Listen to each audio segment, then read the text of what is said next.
महाभारत का सबसे जो मेन कैरेक्टर है, मतलब जिसके अराउंड महाभारत घूमती है, द्रौपदी। तो द्रौपदी के बारे में कुछ इंटरेस्टिंग फैक्ट्स क्या हैं?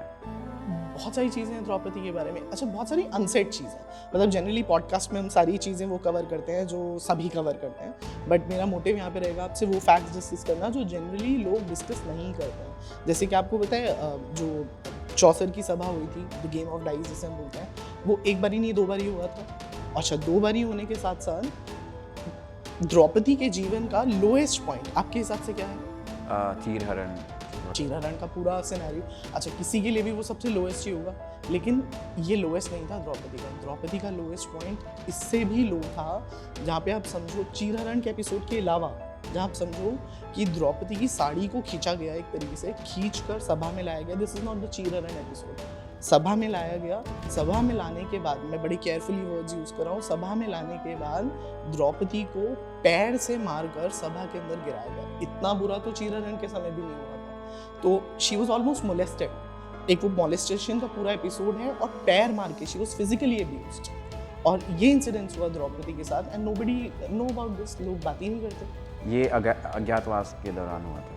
हाँ, ये अज्ञातवास के दौरान हुआ था। अभी हम पूरा टाइमलाइन बनाते हैं उसका, तो आई टेल यू पूरा मतलब ये एक राजा कीचक हुए, कीचक ने ये इंसिडेंट्स किया। मतलब आप ये समझो कि she was emotionally abused, she was physically abused. आप ऐसा तो आपने द्रौपदी की चीरहरण में भी नहीं देखा ना, कि उसे मारा गया, लिटरली उसको लात मारी गई। और मैं बड़े क्लियरली अपने वर्ड्स यूज कर रहा हूँ। I can quote unquote anything from Mahabharata, ठीक है? सो दिस इज समथिंग मैं अपने मन से नहीं बोल रहा, या मेरा मन कर रहा है कि मेरे को थोड़े व्यूज मिल जाए, ऐसा हो जाए, ऐसा कुछ नहीं है, ठीक है? I am telling you what is a fact. नहीं, लेकिन उसमें ना एक दोनों में डिफरेंस था। जब द्रौपदी का चीरहरण हुआ उस टाइम पे वो रानी थी, और यहाँ पे एज ए अज्ञातवास के दौरान आई थिंक वो दासी या कुछ, या she was living as a दासी। बट आप देखो ना, है तो मन से तो रानी ही है। और अगर दासी के साथ भी ऐसा हो रहा है, एक हो रहा है एब्यूज इन साइलेंस, एक हो रहा है एब्यूज इन पब्लिक। पूरी सभा में राजा विराट सामने बैठे हैं, ठीक है, जिनके नगर में ये लोग अज्ञातवास में रह रहे थे। Will come to the timeline पूरा। राजा विराट सामने बैठे हैं, यहाँ तक कि गुप्त रूप से युधिष्ठिर और भीम भी सामने बैठे हैं। उन सबके सामने ऐसा द्रौपदी के साथ हो रहा है। चाहे कोई भी परिस्थिति क्यों ना हो, एक हस्बैंड चाहे साइलेंट पोजीशन में भी है, how difficult it would be for him not to stand for his wife.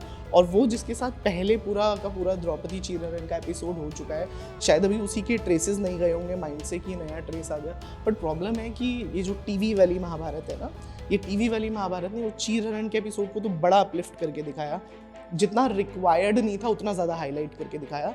लेकिन कीचक वाला एपिसोड किसी ने दिखाया ही नहीं। और कीचक के एपिसोड के बाद में तो even Bhim was so outraged कि भीम ने जो है वो कीचक का वध किया। लेकिन ये कोई नहीं दिखाएगा कि पांडव स्टूड फॉर द्रौपदी, ठीक है? वो ये दिखाएंगे कि वो जुए में हार गए, और जुए में हारने के बाद nobody did anything to them. This is wrong. इसीलिए we need to do podcast. TV तो करेगा नहीं है। We need to do podcast, we need to take the right narrative to people. हमें लोगों को सही महाभारत बतानी है, नॉट द ग्लैमराइज्ड वर्जन। वो द्रौपदी एकदम रिबॉन्डेड हेयर्स में सुंदरी नहीं है। द्रौपदी इज द वन जिसके कर्ली बाल हैं, डस्की स्किन है। ऐसी द्रौपदी टीवी में देखने के लिए कहाँ मिलती? How beautiful was Draupadi? Draupadi was mesmerising. मतलब आप देखो, इंडियन कल्चर में हमने ब्यूटी को कभी कलर से डिफाइन किया ही नहीं। द्रौपदी का जो कलर है वो कृष्ण वर्ण बताया गया, ठीक है? और द्रौपदी का नाम भी इसीलिए कृष्णा है, ठीक है? So there is a difference between Krishna and Krishna. Krishna तो स्वयं भगवान श्री कृष्ण, और कृष्णा द्रौपदी का नाम है, ठीक है? तो द्रौपदी इतनी सुंदर बताई गई है कि उसकी बॉडी से नील कमल की खुशबू आती है। And nothing I am telling you out of my mind, ठीक है? मैं एक पोएट नहीं हूँ, मैं एक राइटर नहीं हूँ जिसको किताब को इंटरेस्टिंग बनाने के लिए अपनी पोएट्री में थोड़ा सा वो ग्लैम डालने के लिए सब करना पड़े। मैं तो सीधा फैक्ट की बात बता रहा हूँ, व्हाट इज रिटन। सो उसकी बॉडी में से जो है वो सुगंध आती थी। She has a dusky skin, Krishna वर्ण था उनका, और कर्ली हेयर्स थे, ठीक है? हर आईज वर मेस्मराइजिंग। आप कह सकते हैं कि लोटस फ्लावर जैसी उनकी आईज थी। And she look like an replica of Shri Krishna, a female version of Shri Krishna. So सौंदर्य में तो कोई मतलब ऐसा वर्णन था नहीं कि हम बोले कि द्रौपदी के रिबॉन्डेड हेयर्स हैं या द्रौपदी एकदम फेयर स्किन है, ऐसा कुछ भी नहीं था, ठीक है? ये सब सिर्फ टीवी ने जेन ज़ी ऑडियंस को शायद ग्लैमराइज करने के लिए किया। तो आपने बोला कृष्ण वर्ण था उनका, राइट। मतलब ब्लैक, हाँ, ब्लैक नहीं बोल सकते, सांवला। सांवला भी नहीं बोल सकते। आप समझिए कि आपने बारिश का मौसम देखा है, बारिश के मौसम में जब एकदम घना बादल होता है, वो घने बादल का रंग है, मतलब बिल्कुल रेडी टू शावर, ठीक है।